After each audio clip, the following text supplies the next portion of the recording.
pertanyaan juga ya. Ustadz, di kampus Tazkiyah, so we actually address a lot of things when we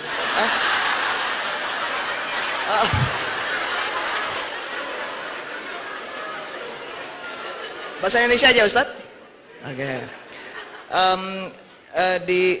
Kita selalu bahas ekonomi Islam dalam konteks lebih banyak ke makro. Ternyata ketika kita lihat di level mikronya, tadi Ustadz sudah menyentuh tentang bagaimana praktiknya ekonomi Islam ini.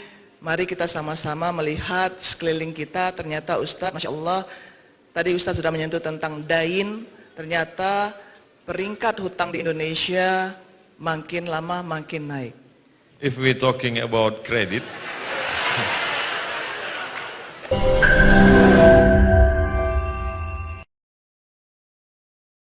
Ustadz, ada beberapa pertanyaan? Ya. Ini kelihatannya dari mahasiswa yang sudah berbisnis karena sudah punya uang. Bagaimana cara kita bertobat dengan utang-utang yang dulu pernah menjadi kebiasaan, tapi lupa di mana utangnya? Bagaimana Ustadz? orang yang paling tinggi IQ-nya, cerdas pun, kalau udah cerita utang ini banyak juga lupa. Nggak tahu kenapa, memang begitu. Nah, jadi antum jangan merasa cuma antum aja. Saya tidak lupa, cuman banyak jumpa dengan orang-orang lupa. Dulu sebelum minjam duit dekat, begitu udah dapat macam nggak kenal ya. Ada orang mati syahid. Orang mati syahid itu bebas dari 4. Tidak merasakan sakaratul maut, tidak merasakan azab kubur, tidak merasakan hisab, langsung masuk surga. Ilat dain, kecuali utang. Orang mati syahid aja kalau punya utang tertahan, apalagi mati konyol. Oleh sebab itu masalah utang ini jangan macam-macam. Jadi cobalah dari sekarang diingat-ingat berapa hutang piutang, cari alamatnya. Cari alamatnya. Dulu cari, bayar. Sudah dicari ahli warisnya tidak ada, diingat-ingat, dibayar, diserahkan ke masalih ammah, kepentingan umum. Di antaranya masjid, panti yatim, fakir miskin. Hitung dulu.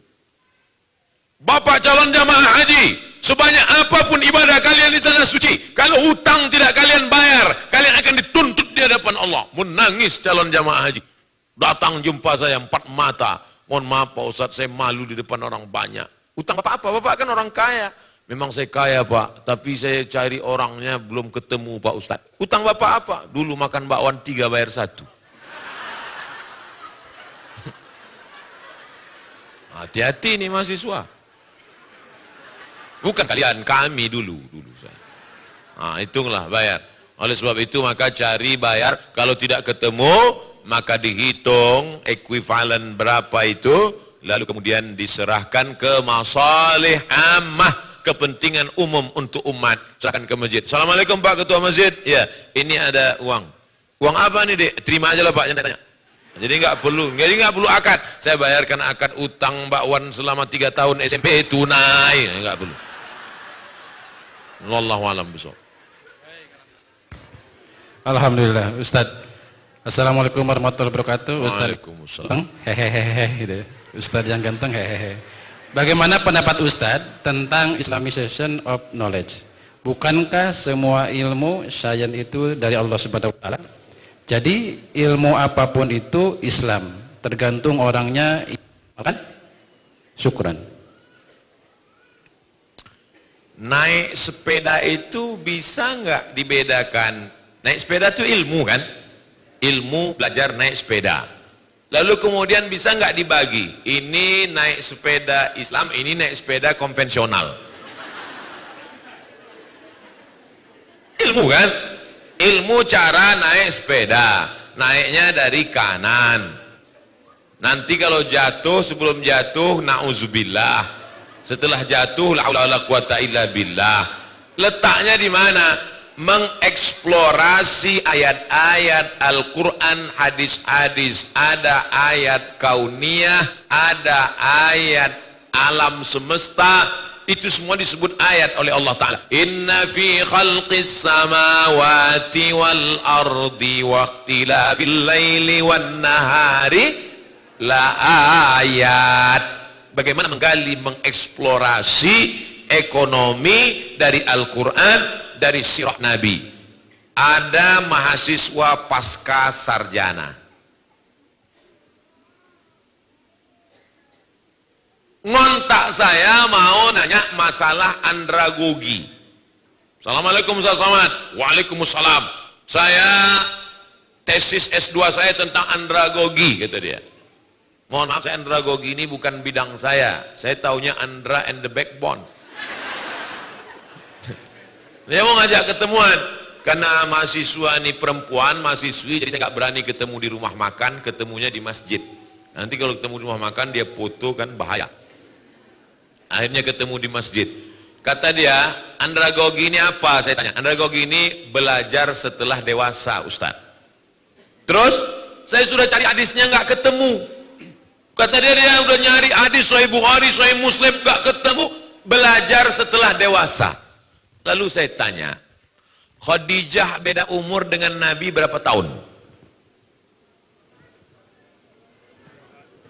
Waktu Nabi umur 25, Khadijah umur 40. 40 dengan 25 berarti perbedaan umur 15. Waktu Nabi dapat wahyu umur 40, berapakah umur Khadijah? 55. Berarti dia belajar Islam umur berapa? 55. Belajar Islam setelah umur 55 itu apa namanya? Andragogi. Ketika saya tanya gitu, berapa umur Khadijah belajar Islam? 55 Ustaz. 55 itu anak apa dewasa? Dewasa. Apa itu namanya?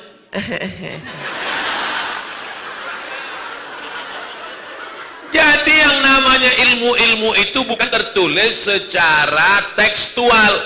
Dia maunya yang ada di kepala dia, dibukanya Sahih Bukhari, andragogi adalah itu anak TK. Paham? Bagaimana menggali ilmu yang tersirat dari ayat, dari hadis, dari sirah. Maka ulama itu disebut dengan faqih, bukan alim, faqih. Makanya doa Nabi untuk Abdullah bin Abbas, Allahumma faqihhu fiddin. Nabi tak mengatakan Allahumma alimhu, enggak. Nabi mengatakan Allahumma faqihhu fiddin.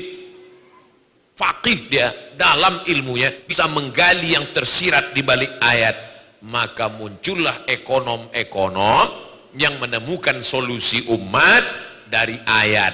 Ayatnya sama, dibaca oleh Qori Internasional Muammar Z.A. Kiai Haji, dibaca oleh Abdul Somad, ayat sama, tapi ada temuan yang berbeda ketika dibaca oleh seorang ekonom dari Tazkiyah. Insyaallah. Wallahu a'lam. Alhamdulillah, masih ada Ustadz banyak. Assalamualaikum Ustadz, saya ingin bertanya. Ini masih kelihatannya. Apabila sudah ada jodoh, boleh Ustadz? Boleh. Apabila sudah ada jodoh yang ingin segera menikahi saya dan menikahnya di tahun ini, tetapi keluarga besar saya menyuruh nikah tahun depan, apa yang harus saya lakukan? Lebih baik mendengarkan keluarga besar atau segera menikah? Lari maksudnya. Demikian Ustaz. Apa hubungan jodoh sama ekonomi?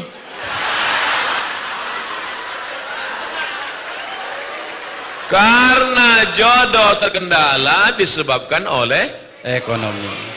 Banyak yang ngaku.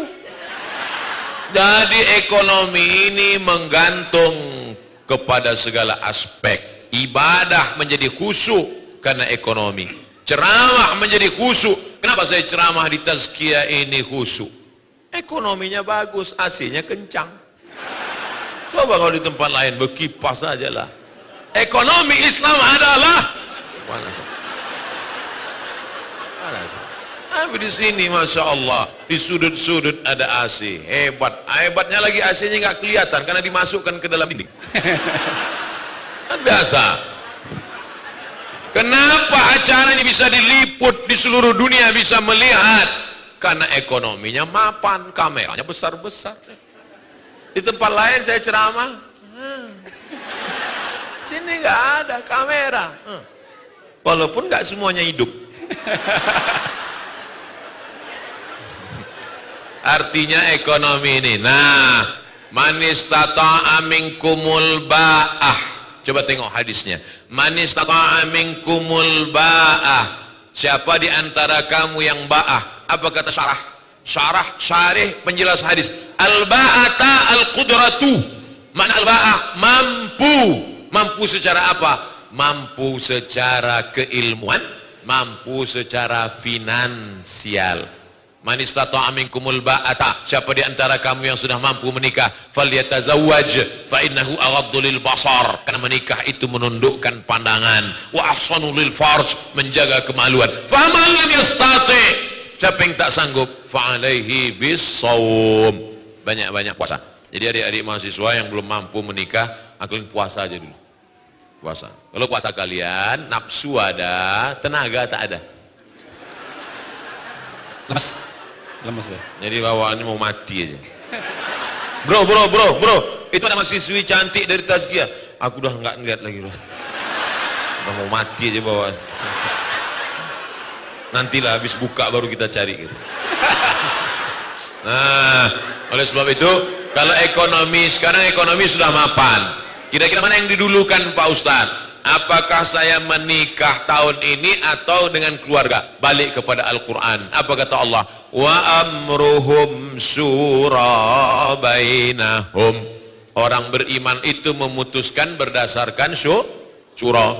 Datang ke ayah, datang ke ibu. Papa, jangan panggil papa, kita makan sambal terasi nak. Ayah, saya ada rencana nikah sekarang ya. Kau sudah punya kemapanan ekonomi, sudah mampu insya Allah ya. Tahun depan, mobil belum ada, nanti cucuku naik motor batuk.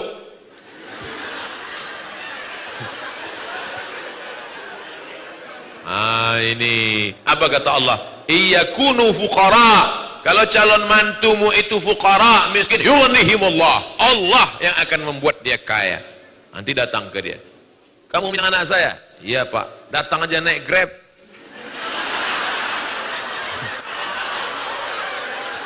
Bacakanlah itu.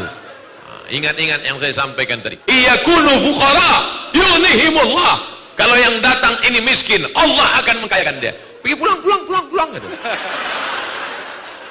Yang nyampaikan itu jangan mulut kamu, pinjam mulut orang lain. Yang kira-kira ngomongnya didengar sama orang tua. Datangi ibu rektor. Datangi Dr. Safi Antonio, mereka yang ngomong. Jangan tentang kamu udah ngaji pulang kamu yang menceramahi orang tua. Ayah sini, mama sini. Assalamualaikum. Begitu. Musyawarah. Jangan nikah diam-diam. Nanti sudah punya anak baru kalian pulang kampung. Orang tua tak tahan darah tinggi. Pulang kalian bukan bawa ijazah, bawa menantu sama anak, mati dia. Musyawarah baik-baik, jangan sampai menjadi penyesalan.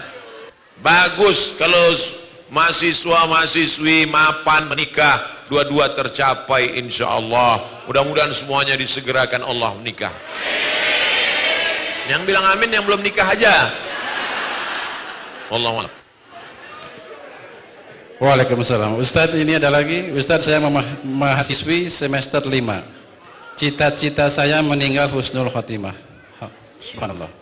Tetapi hobi saya berbuat maksiat. Nggak linear. Ingin mati tapi maksiat.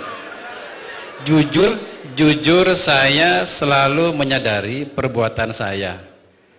Perbuatan yang salah. Bahkan saya sering menangisinya. Tolong beri saya nasihat, amalan apa yang bisa menjauhkan saya dari perbuatan maksiat itu. Saya sudah bosan menangis atas dosa-dosa saya. Gitu Ustaz. Berdosa itu semua orang tahu, tapi penyebab apa membuat engkau berdosa, engkau mesti tahu. Dosa apa yang kau lakukan dan mengapa engkau berdosa, mesti tahu. Sehingga mudah kita mencarikan obatnya. Itulah gunanya kita diperiksa dulu sama dokter di USG, itu USG hamil. Di scan supaya dipastikan apakah dia usus buntu atau cancer, supaya jelas. Maka jangan sampai salah obat. Salah obat nanti jadi penyakit, racun. Oleh sebab itu maka diketahui dulu penyakitnya apa. Ini pertanyaannya umum, maka saya jawab secara umum. Pak Ustadz, saya bergelimang dosa. Dosamu apa? Penyebabnya apa? Dosa saya ini karena sebabnya ini. Cepat atasi. Dosa ini penyebabnya ini. Obatnya ini, atasi ini. Karena secara umum biasanya dosa hinggap kalau kita selalu sering sendirian. Maka jangan sendirian. Harus berjamaah, buat komunitas. Saya senang anak-anak muda ini punya komunitas-komunitas. Saya banyak jumpa komunitas. Kamu dari komunitas mana? Saya dari komunitas jombloan fisabilillah Pak Ustadz. Mantap. Kamu komunitas mana? Saya komunitas petato taubat Pak Ustadz. Mana tatomu? Enggak kelihatan. Nih. Ada satu titik. Kamu komunitas mana? Saya dari komunitas subuhan berjamaah Pak Ustadz. Bagus. Nah, jadi yang pertama jangan sendiri. Jangan pernah sendiri. Sekarang ini komunitas tazkiyah. Nanti pulang ke kos-kosan, mulai setan mendekat. Maka di komunitas kos-kosan juga cari komunitas kos-kosan yang islami. Saya dapat berita katanya di sekitar Bogor tazkiyah punya tempat tinggal yang islami. Betul itu. Nah ini terjaga dia. Nanti di grup juga, di grup itu juga ada grup-grup yang menjaga kita. Kalau berada di grup yang buat maksiat, keluar. Kamu coba lihat grup-grupnya, pas dicek grup homo. Apa yang kau di dalam? Saya mau mendakwahi mereka Pak Ustaz. Astagfirullah. Kau nggak kuat bro.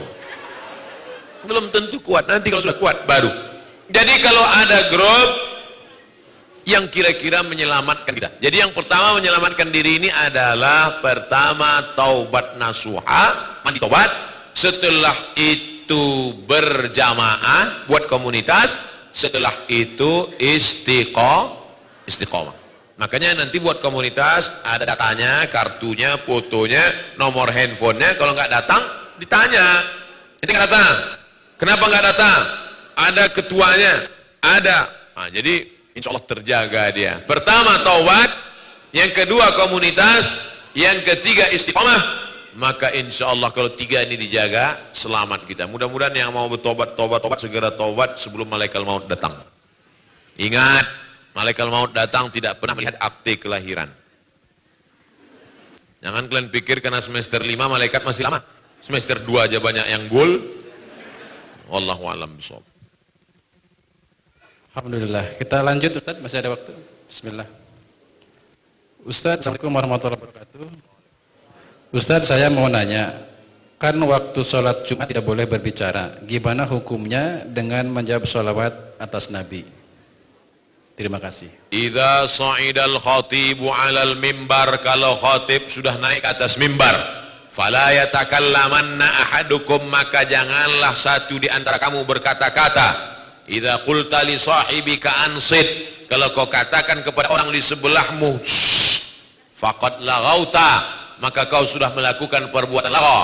Wa man lagha fala jum'atalah, siapa yang melakukan perbuatan lagha maka tiada Jumatlah baginya. Diam, tiada Jumat baginya. Adapun khatib mengatakan, marilah kita berselawat kepada Nabi. Allahumma salli ala Sayyidina Muhammad. Apakah lagha? Tidak, karena dia sedang berdoa kepada Allah, memohonkan selawat untuk Nabi Muhammad sallallahu alaihi wasallam. Seandainya berdiri salah satu dari jamaah itu, jamaah sholat Jumat berdiri, lalu dia ngomong ke khatib, Pak Khatib, cepetan dikit dong, ini kelas di tazkiyah udah mau masuk nih. Apakah batal khutbah Jumat? Tidak. Mana dalilnya? Karena Nabi pernah khutbah, tiba-tiba datang orang Arab Badui ke pintu Masjid Nabawi. Apa kata dia? Ya Muhammad, halakatil amwal. Wahai Muhammad sallallahu alaihi wasallam, kampung kami sudah hancur. Tanam-tanaman mati kering kerontang. Onta-onta mati tidak minum.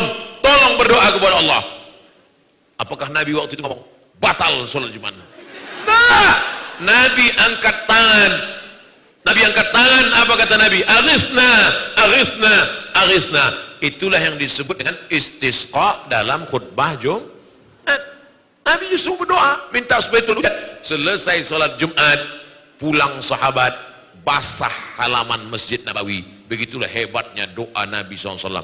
Jadi yang membatalkan itu kalau berkata-kata sesama jamaah. Adapun jamaah berdoa, jamaah ngomong ke khotib, atau sebaliknya, khotibnya ngomong ke jamaah, apakah batal khutbah? Tidak. Nabi sedang khutbah, tiba-tiba ada seorang laki-laki datang, langsung duduk. Apa kata Nabi? Qum, berdiri, berdiri, berdiri kata Nabi. Nabi suruh dia sholat 2 rakaat. Andai saya sedang khutbah, tiba-tiba datang seorang laki-laki dulu, saya suruh dia berdiri, berdiri. Tapi belum pernah lagi, belum pernah. Qum, berdiri sholat. Makanya kalau adik-adik terlambat, jangan langsung duduk waktu sholat Jumat, tetap sholat 2 rakaat. Tapi janganlah sholatnya di depan khotib. Ini udah terlambat, pergilah ke pinggir-pinggir sana. Ini udah terlambat di depan khotib, Allah. Pakai baju kaos, tulis ini, emang masalah buat Allah. Wallahu a'lam. Ustaz, ada 3 lagi? Boleh? Baik. Assalamualaikum warahmatullahi wabarakatuh. Ustaz, teman saya mengamanahkan pertanyaan. Teman saya pernah berzina, tapi tidak sampai hamil. Dan dia kini telah bertobat. Yang ingin teman saya tanyakan, apakah yang harus dilakukan? Menyembunyikan aib itu atau berterus terang kepada keluarga? Terima kasih. Dia laki-laki perempuan? Tulisannya laki-laki. Ini temannya soalnya. Kalau laki-laki berzina, habis itu dia nikah, istrinya kan nggak tahu kan? Nggak tahu, karena nggak ada labelnya. Beda sama perempuan. Kalau dia berzina, habis itu dia nikah, suaminya tahu. Dalam kitab fikih dikatakan, dikutip oleh Sayyid Sabiq dalam fikih sunnah. Lihat fikih sunnah. Inishtarata bikran. Kalau seorang laki-laki menikah mensyaratkan istrinya mesti bikran. What the meaning of bikran? Virgin. Inishtarata bikran. Kalau laki-laki mensyaratkan istrinya harus bikran, virgin, fabanat thaiban, ternyata setelah nikah tidak virgin, falahul fashu, maka laki-laki itu punya hak untuk fasah. Fasah artinya pembatalan pernikahan. Makanya tertulis di botol, do not accept if cell is broken. Makanya saya tanya tadi, yang tanya laki-laki apa? Perempuan. Kalau laki-laki dia tobat nasuha, selesai. Jangan kau ceritakan sama dia. Jangan pula nanti, dek, ada sesuatu yang mau ku ceritakan. Apa bang? Kau bukan yang pertama. Apa gitu? Tapi kalau perempuan kau harus cerita, karena kalau tidak nanti, ini bahaya. Cuman menanyanya jangan langsung pancing-pancing dia dulu. Pancing dia, Mas, ya, apa sih arti keperawanan bagimu? Terus dia bilang, alah nggak ada. Aku pun nggak perjaka katanya. Apa?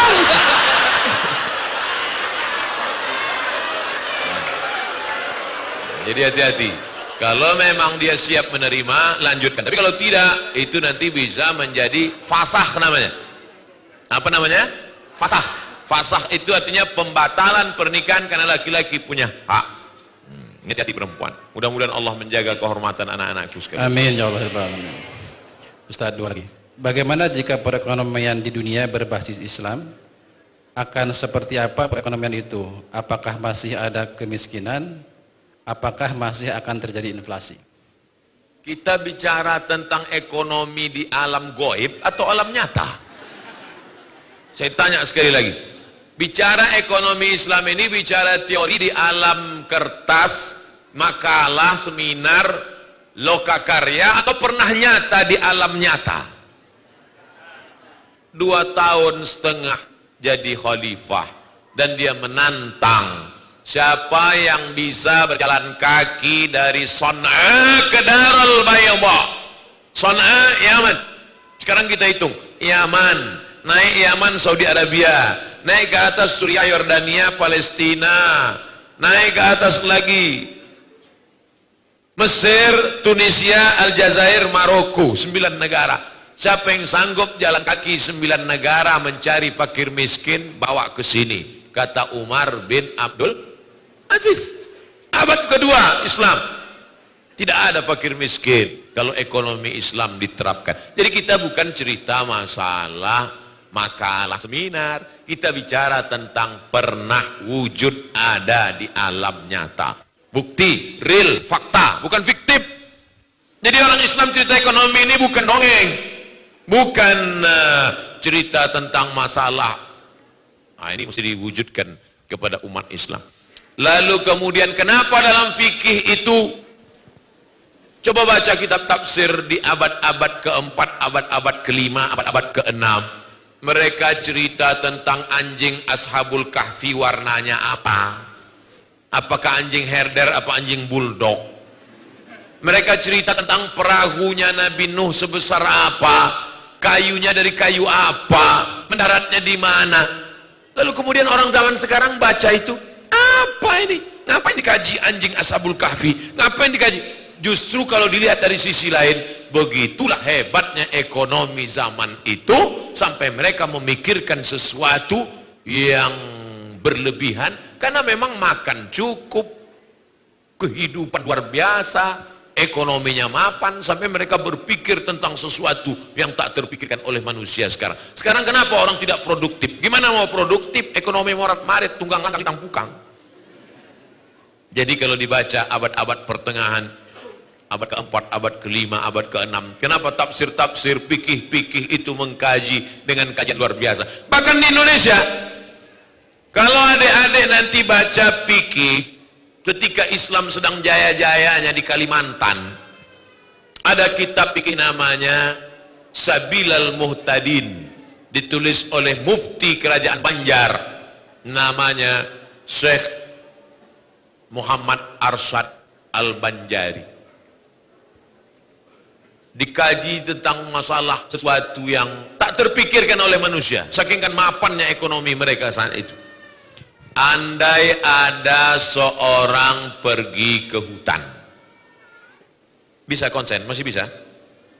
Andai ada orang pergi ke hutan, sampai di hutan turun hujan gerimis, maka dia pun masuk ke dalam gua, berteduh di dalam gua.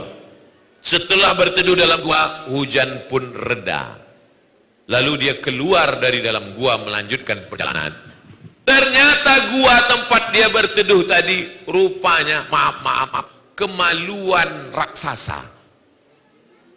Apakah dia wajib mandi junub? Orang sekarang kalau baca itu, ngapain dikaji masalah ini kan nggak penting. Memang betul, tapi cari sisi lain. Begitulah mereka berpikir, saking kan sudah mapannya ekonomi sana itu. Tak ada lagi fakir miskin, orang kaya raya, sampai orang berpikirnya pun kelas VVIP. Nah, jadi banyak orang mengatakan, ini kitab-kitab klasik ini terlalu besar masalah. Kenapa kitab itu sampai 1 meter panjangnya? Tafsir Al-Kabir yang ditulis oleh Imam Fakhruddin Ar-Razi 606, semeter panjangnya. Kitab-kitab fikih itu ditulis Raudatul Talibin wa Umdatul Muftin. Dalam sarah hadis pula Fathul Bari sarah Sahih Al-Bukhari, sampai dikaji masalah waw, masalah fa, masalah wa. Untuk apa dikaji ini? Saking kan makmurnya hidup mereka, tak ada lagi dikaji masalah kemiskinan. Kenapa penulis-penulis sekarang tidak produktif? Salah satu sebabnya adalah masalah ekonomi. Saya hanya ingin bercerita bahwa umat Islam kalau cerita ekonomi Islam bukan cerita teori, tapi pernah jaya. Dia ingin mengulang kejayaan itu. Dan kalau Islam jaya, semua akan mendapatkan rahmat. Wa ma arsalnaka illa rahmatan lil alamin. Wallahu a'lam. Ustaz, terakhir ada yang nitip. Bagaimana katanya ketika Ustaz tadi minum air 212? Ada perasaan apa? Ketika rasa ingin diceritakan dengan kata, maka kata selalu menipu rasa. Contoh, ada seorang lelaki jatuh cinta kepada perempuan. Cinta itu rasa apa kata? Rasa. Lalu dia ingin menceritakan rasanya, lalu dia katakan, apa kata dia? Aku akan menantimu 1000 tahun lamanya. Kira-kira ungkapan dia itu dusta atau fakta? Lihat, mereka mengatakan dusta. Karena setiap kata yang diungkapkan mewakili rasa, maka kata pasti berdusta. Maka saya tak akan pernah berkata-kata tentang air 212, beli, rasakan sendiri. Alhamdulillah. Beli, rasakan sendiri. Rasakan sendiri. Tapi saya merasakan ada rasa yang berbeda dengan air yang lain. Kenapa? Karena di sana ada keikhlasan, di sana ada ketulusan, dan kalau kita beli ini untuk pengajian, untuk masjid kita, maka dia nanti akan kaya raya saudara kita, dan kalau dia kaya, dia akan menyekolahkan anak yatim, fakir miskin. 1% dari kontribusi kita itu akan menjadi amal jariah, insyaallah. Takbir. Allah. Maka belilah air 212, dapatkan ke agen-agen terdekat ke nomor berikut ini. Masya Allah. Baik. Pulang dari sini semua mahasiswa dan jamaah sekalian mampir ke 212 dan beli air. Alhamdulillah. Pertanyaan sudah habis. Ustaz, tapi kami masih kangen. Gimana ceritanya ya? Pertanyaan sudah habis tapi ingin mendengar tabiat Ustaz. Penutup, Madam, silakan.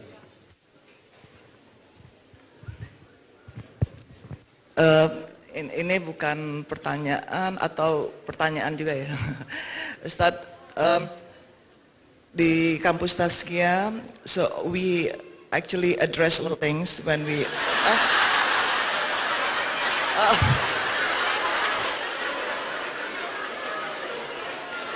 Bahasa Indonesia aja, Ustadz. Oke.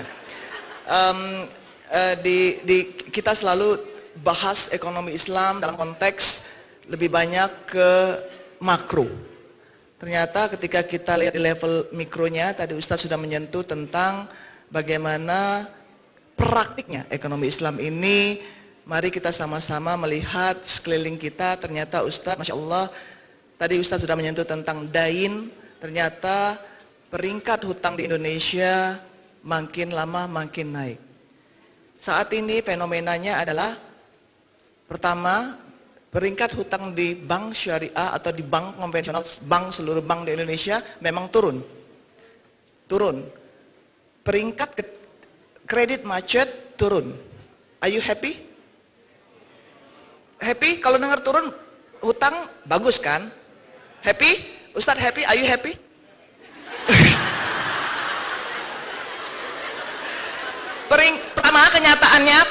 Pertama ya. Peringkat hutang di semua total bank di Indonesia, orang yang berhutang tahun ini ternyata turun. Yang menunggak macet turun. Happy? Happy? Are you happy, Ustaz?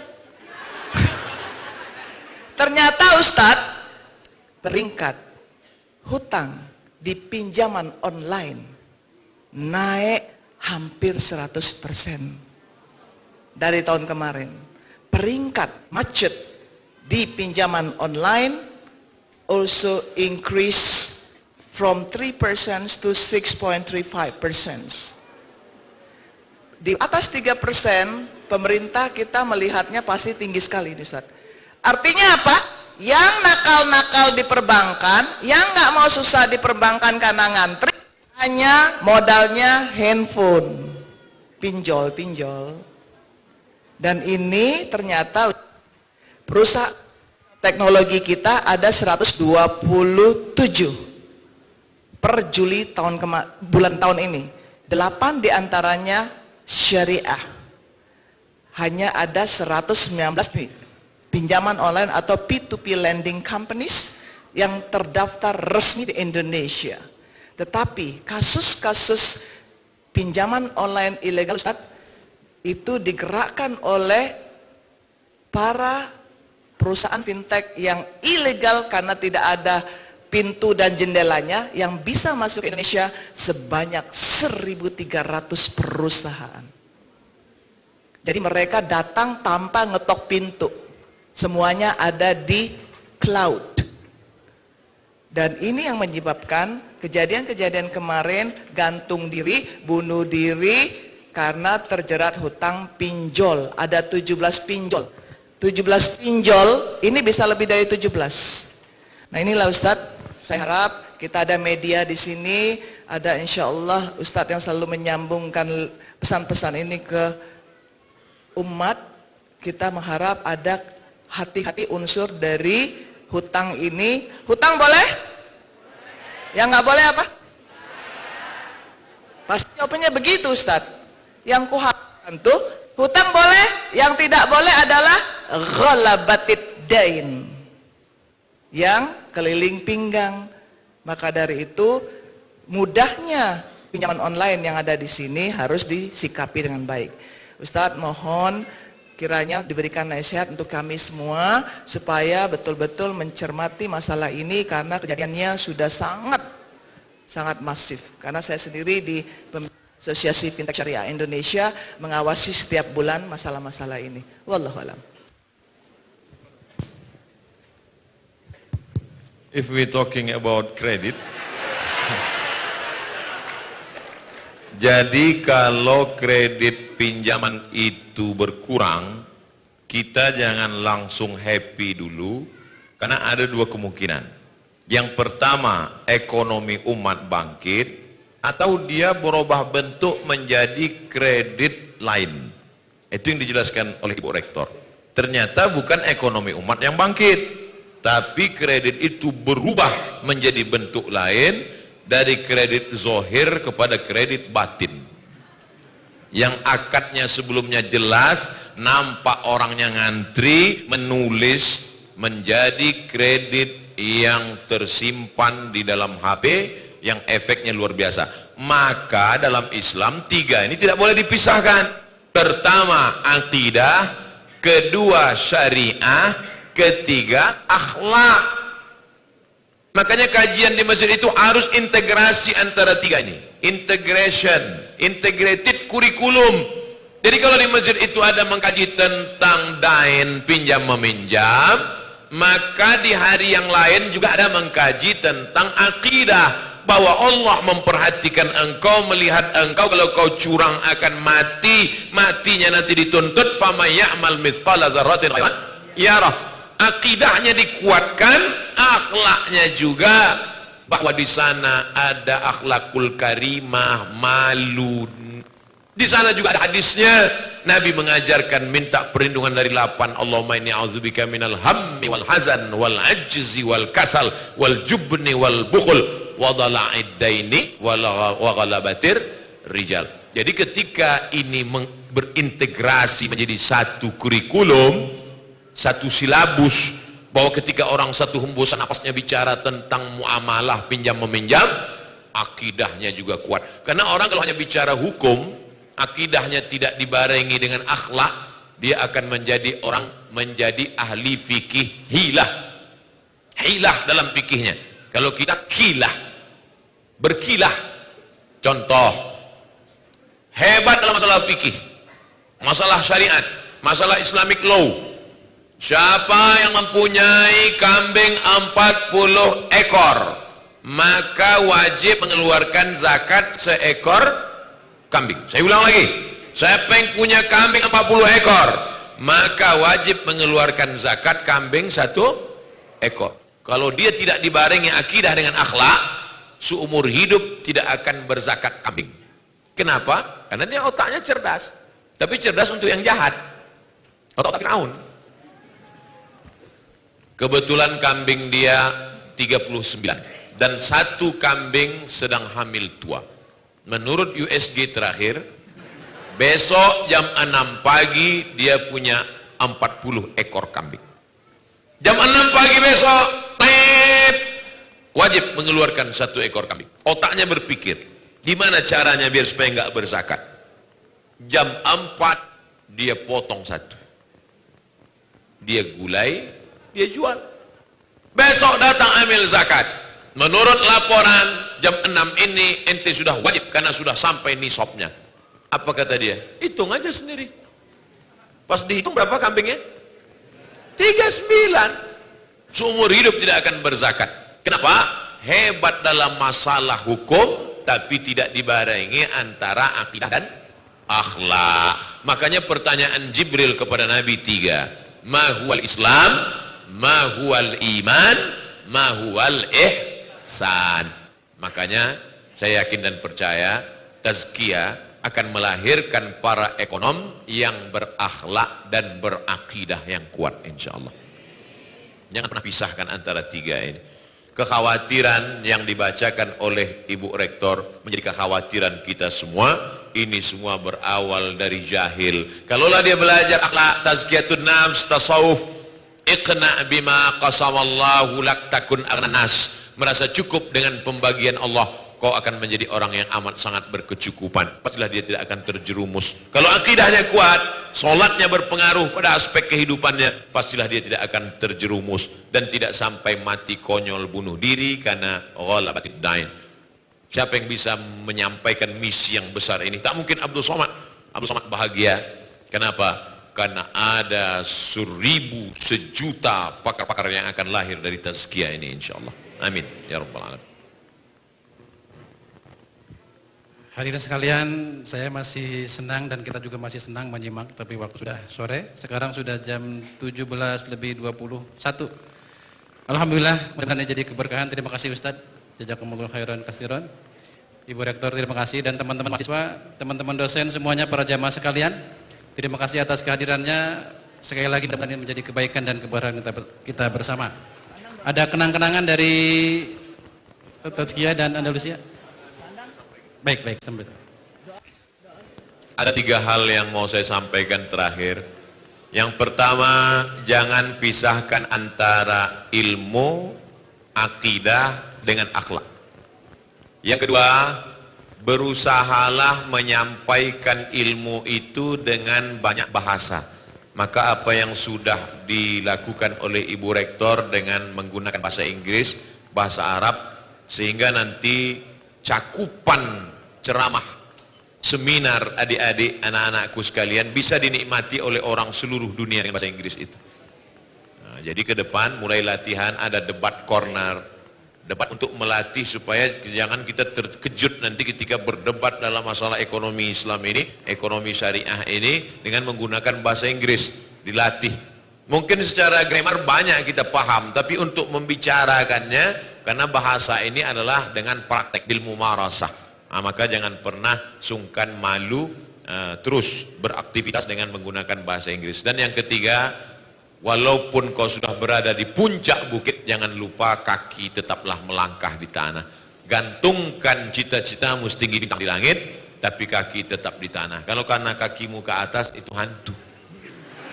Harus tetap tawadhu dan rendah hati. Saya kira itu. Terima kasih. Saya amat sangat senang berada di majelis ini. Saya diminta menutup dengan baca doa. Mari kita bermohon kepada Allah. Mudah-mudahan Allah selalu memberikan keberkahan pada kita.